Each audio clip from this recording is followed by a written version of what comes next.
Welcome. You're watching Rugby with Rifle, a podcast about all things rugby and life, with your host, Danny Pabone and Rifle Scudder.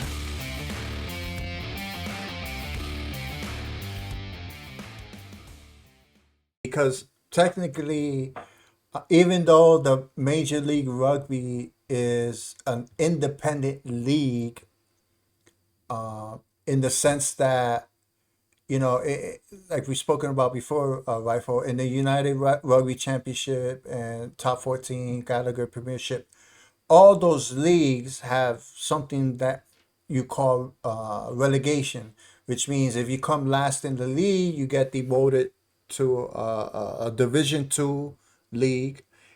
In Right. America, you know, because the sport is growing, they don't have the ability to do that because again, the sport is growing. So in that sense, they don't have that part of the league system.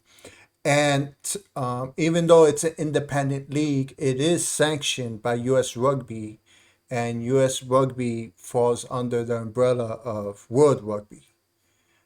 So once I learned that, I was like, okay, that's why they have this point system because, you know, through USA Rugby, technically Major League Rugby is part of World Rugby. World Rugby, yeah.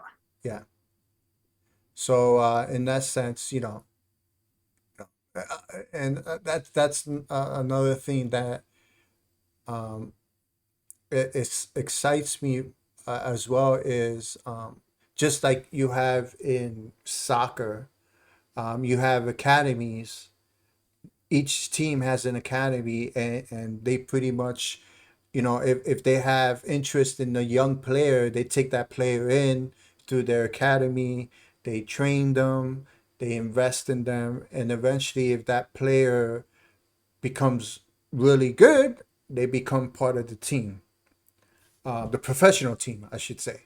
So the MLR, you know, it does have that aspect of it. They're trying to grow a system where they could get kids at a young age and develop them, and then get them into rugby.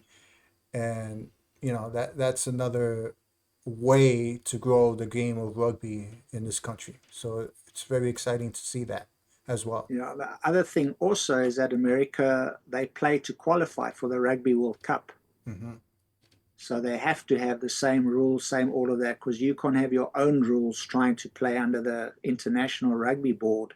Yep. If you got your own way of doing things. So America's played in the World Cup before. They just missed out last World Cup, but hopefully they make the next one. But they play against these teams to compete against the All Blacks, Australia, New Zealand, South Africa. I mean, Springboks, all of these guys. So that there has to be a level of the same things that goes for one team that goes for the other. So that's another reason this point system has to work like this because Hmm. they're trying to play against other nations that are playing in the Rugby World Cup. Yes, that's a good point. That's a good point. I really think about that.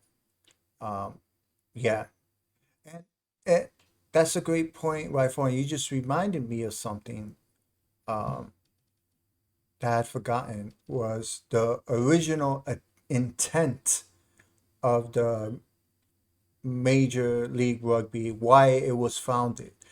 So originally, that when the league was founded, there was like about 5 or 6 amateur teams that were travel the country. Um, Essentially, they got together and say, "Hey, we should form a professional league of some type. We're traveling, might as well get paid for it." So that's essentially how the Major League Rugby was created. Was 6 or 7 amateur teams traveling around the country. The sport of rugby was gaining some attention in this country over the past 10, 15 years. So they decided to form the league and, you know, and become professionals to get paid for it. So the original intent of the league was to purely develop American rugby players. So, athletes that were, have grown up in this country, have played in this country for many years, and everything like that. So I mentioned that because there was a team in Colorado named by the Colorado Raptors who were part of the inaugural season of the MLR. And it's interesting because the MLR was put in a tough position because on the one hand, you want the game to be great and and competitive, and being that the United States is not really a rugby country, you're not gonna have a huge number of great talented athletes in rugby. I mean, we have talented athletes in other sports, but in rugby, it's not going to be that many in America at that time. So MLR was put in a rough spot. It's like, okay, we don't have that many great rugby players here in America, but we want to start a league. So we need some international players that are good to come into America to play so that we could have some type of competitiveness in this country. So when they first started the league, they agreed to, I believe it was about either 3 or 4 international players per team. That's what they agreed to. But then, for whatever reason, after the second season, the MLR was like, okay, we gotta bump this up to 10 international players per team. 10. The Colorado Raptors said, hey, that wasn't the original idea. If you bring in 10 international players per team, that's a lot. You're not really growing your home base players. So they decided to withdraw from the league. So yeah, I mean, it's interesting because you understand their argument. Hey, you said we're only gonna have a few international players per team. Now now there's 10. That's a lot, international players per team. So you're not really growing, trying to grow the U.S. players, and that's why you created this league. So Yeah, because they're maybe a put in a team tough like, situation. sorry, yeah, maybe a team like New York or Los Angeles, maybe they have way more money Hmm. than Colorado. So if Colorado pitches all their money together, and they can afford 2 international players. New York, with all the money that they have, they pitch all their money together, they can get 5. So it's not even going to be competitive. That might be another reason where they say, Yeah. just money wise, we can't compete against others. If you really put all your money compared to what we get, there's just no chance that we can have a fair game. So that I'm just thinking that might be another reason they said no, because of finances. Yes. Yeah. And again, like we say, it it takes a lot of money to run a league. Even, Yeah, definitely. I mean, uh, even a league like, the MLR, it's nothing compared to the NFL, but it still takes a significant amount of money to run the league. Yeah. So yeah, so it's interesting. Now the New York team, this again, you can see, like you said, over the years, the league has grown in revenue and also in attendance. So, if you could see the championship game attendance in the first year was 2,900, and then in 2019, second season was 6,000. In 2020, obviously because COVID, there was only about 4 or 5 games played and then the season was canceled because of COVID. So in 2021, you have 73, close to 7,400 for the championship game attendance. And then in 2022, you had the Rugby New York team who won the championship, but there was only 90, about 2,000 in attendance. So I didn't get the answer to this. I was like, wow, that's a huge drop off. I don't know why. And then in 2023, you had about 10,000 fans attend the championship game. And then last year, you had a little over 12,000 in attendance. So that's about six times growth. So about 600% roughly growth in attendance in the championship game over 7 years. And then technically six, because the 2020 season was canceled because due to COVID. Yeah, that's good. Numbers are growing. Yes, yes, it is. So I'm interested to see. I believe the championship is in Rhode Island this year. Championship game is in Rhode Island, and then I just looked it up.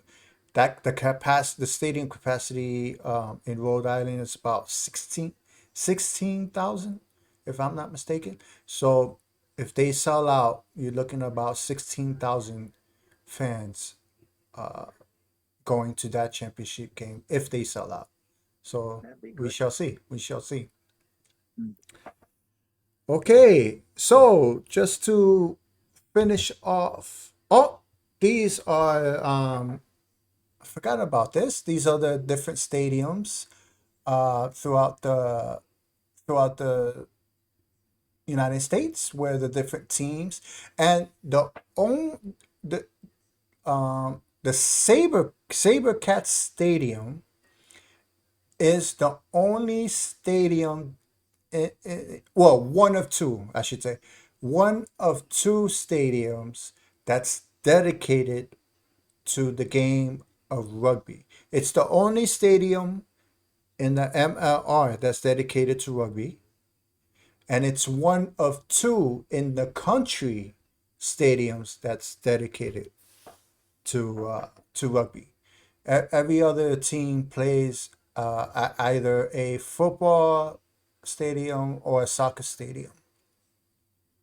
So yeah, so that was interesting. And the other thing is, if you notice, every coach is an international coach in the MLR. There's not one American coach. We have coach from Argentina.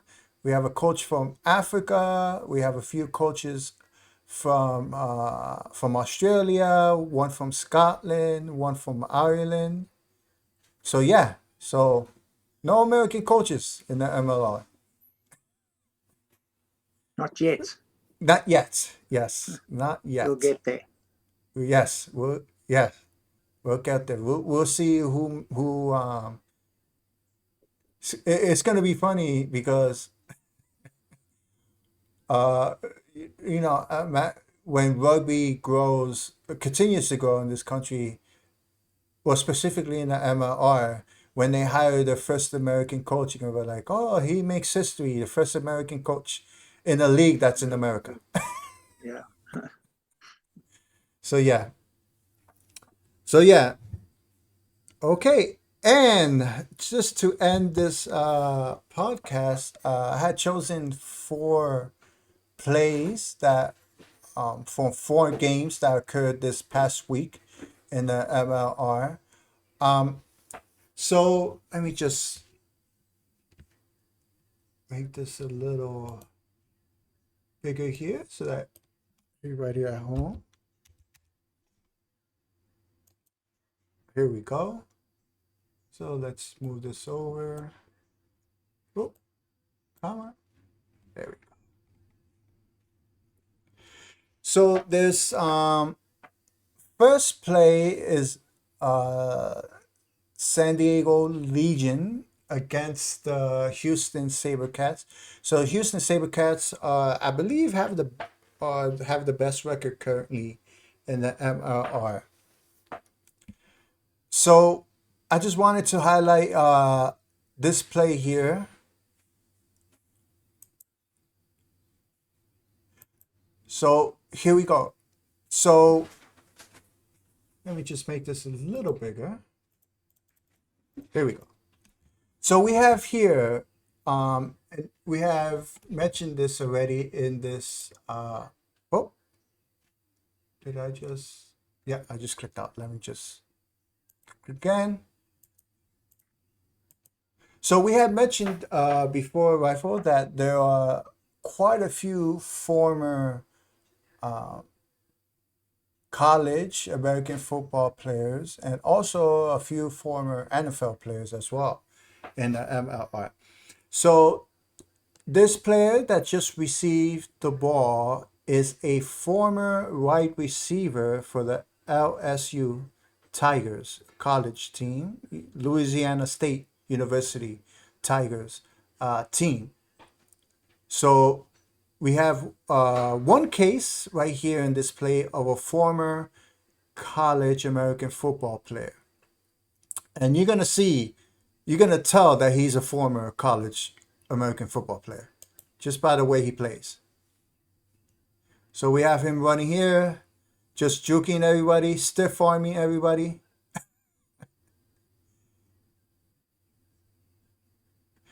We have kick. I love these tries. Perfect kick, run down, try scored. That was good. So yeah, so we have a little bit of everything. Spreading the ball to one side, spreading it back to the other side. Then we have a perfectly placed kick, and then another teammate running, tracking down the ball, and scoring the try. I believe Houston won that game, and it wasn't close. It was pretty bad. I believe Houston's coach is a South African, Puerto Iman. Yes, yep. You are correct. The Houston coach Yeah, he is played. a South He was a African. big player in South Africa. He played professional. He played, this was before professional rugby existed. He played one of the franchises. So yeah, he's a big name in South Africa, Puerto Iman. So he's definitely born and bred with rugby in his blood. So that's good. They got a good coach there. Yes, and that's why the top of the league, you would say, right? They're good, yeah. Because they have a South African coach. That's why they're top of the league. So in this next play here, we have the team from LA against the Anthem. The interesting thing about the team Anthem, which they're from Charlotte, from what I read, and if anybody from the MRR watches this, please forgive me if I'm mistaken. But from what I've read, every player on the Anthem team is a player that was developed in the US. So there's no international players on this team. Again, from what I have read, I could be mistaken. But they're actually winless this season. They're from the time of this recording, they're 0-11. So I may be right in saying that there's no international players on this team, and this is a team that of players that are in development. So please forgive me for stating that. That's what it is. That's just what it is. So in this play here, so we have here the player that that receives the ball again is a former American football player, I believe, and please forgive me again if the player watches this if I'm mistaken. I believe he's a running back. He played the running back position. So we have him here. He receives the kick. That's a big man, Yes, it is. big and fast.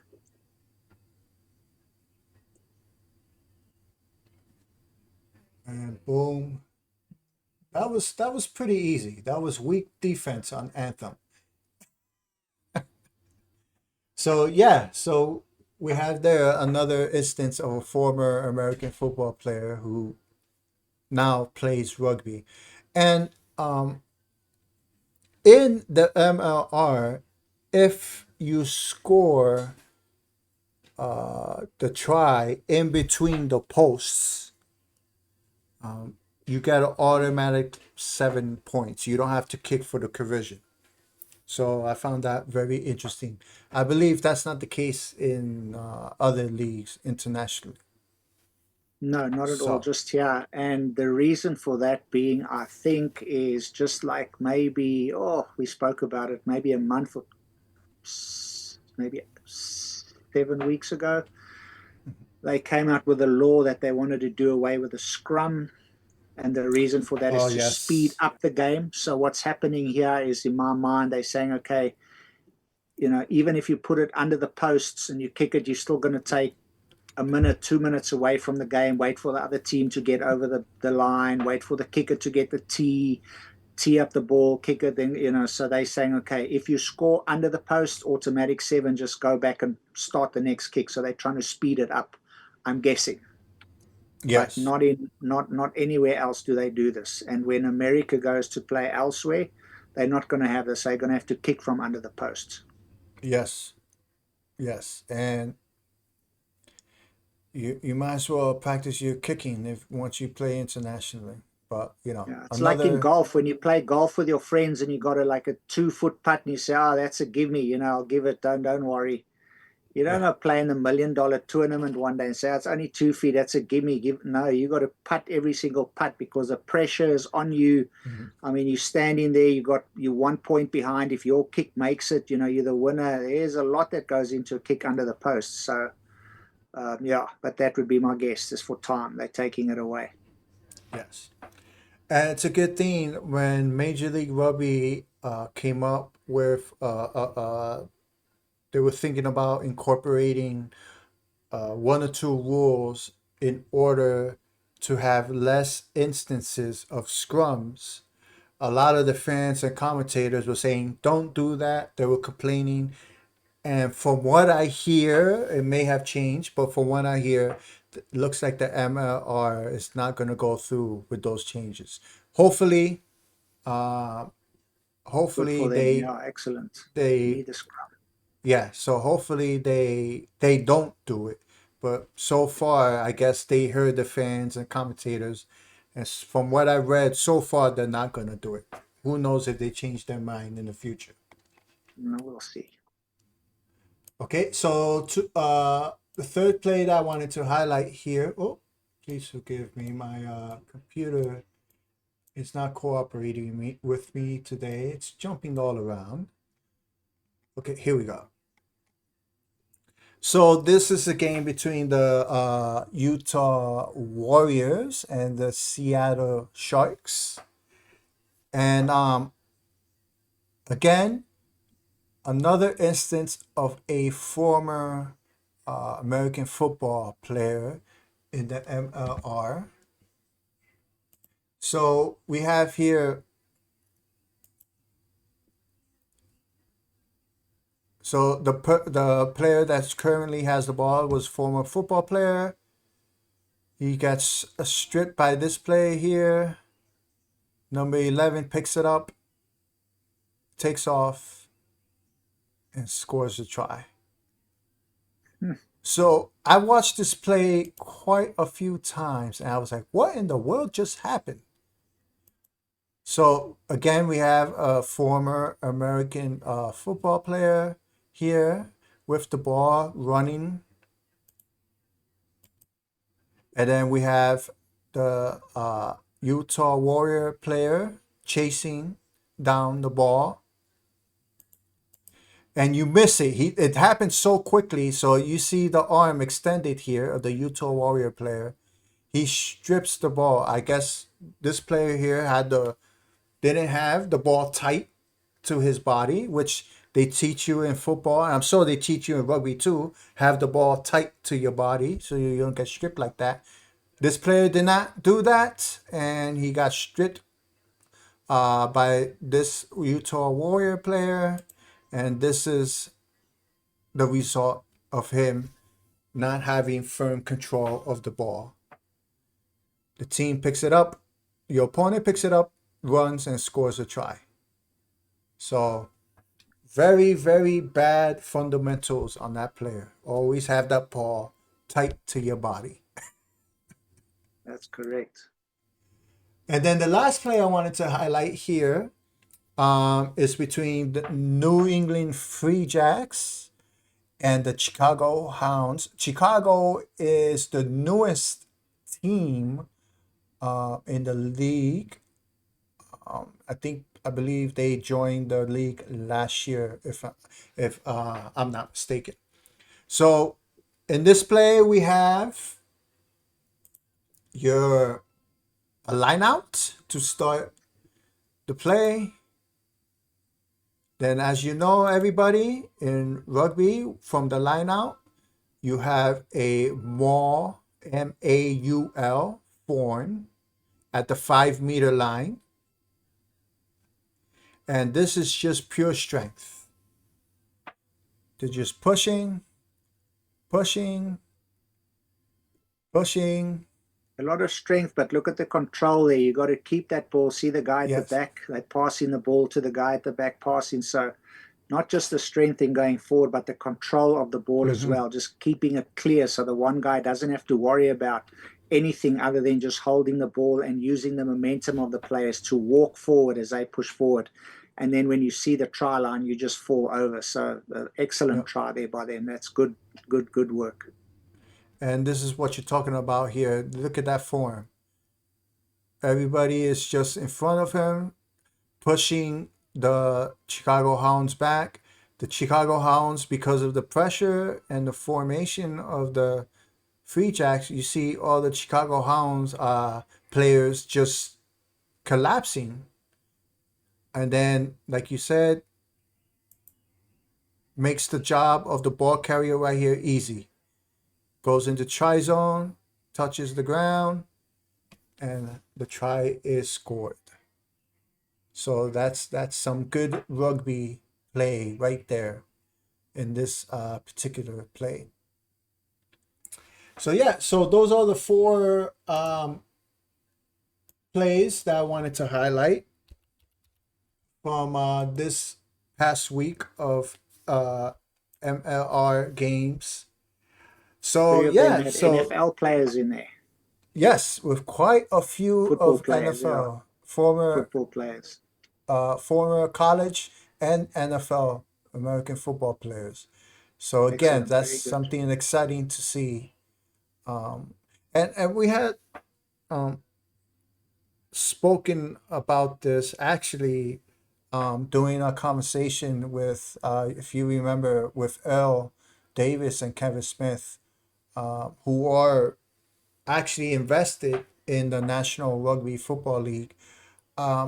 That's one thing that they mentioned, that when they first invested in the league, they were excited to see that the large pool of former football players that you could talk to and say and convince them, hey, you didn't make it to the NFL. Here is this league that you could come to and continue in your journey as a professional athlete. And the chances of you making it, because you already have, you already have the athlete background. You know how to train, you know how to practice, you know what it is to be part of a sports organization, what that is already. The transition from football to rugby is I'm not gonna say easy. It is somewhat easier than, let's say, you're a football player and you're trying to transition to playing basketball. that transition is going to be a little harder than you transitioning to rugby. So there's a huge potential and huge growth for the game of rugby in the US, and I'm excited to see where it goes over the next few years. And Should be the other some thing that I can exciting stuff. see happening is because of the money that America has, Yes. it would not surprise me if they go to someone like a Clive Woodward who won the World Cup with England. He was their coach, Hmm. or Sir Graham Henry from New Zealand, or Rassi from South Africa. When they are finished coaching for their countries, they are brilliant coaches. And the stress and the heartache and everything, that the toll that coaching a top tier nation and you're going to be number one in the world, if America can come to them and say, listen here, we'll offer you, because of the money that America has, Mm. we'll offer you 3, 4, 5 times what you were making in New Zealand, Australia, Scotland, Ireland, Wales, South Africa, whatever, because of the money we have. Come and coach the US Eagles. For them to say, okay, I want to take it a notch down. Doesn't mean that they're not going to coach well. It's just they're not now going to be number one in the world. But to improve the American team, I can see in the future of America having a coach from one of the top tier nations that will come and do wonders. Like we see in the MLR, all of those coaches are overseas.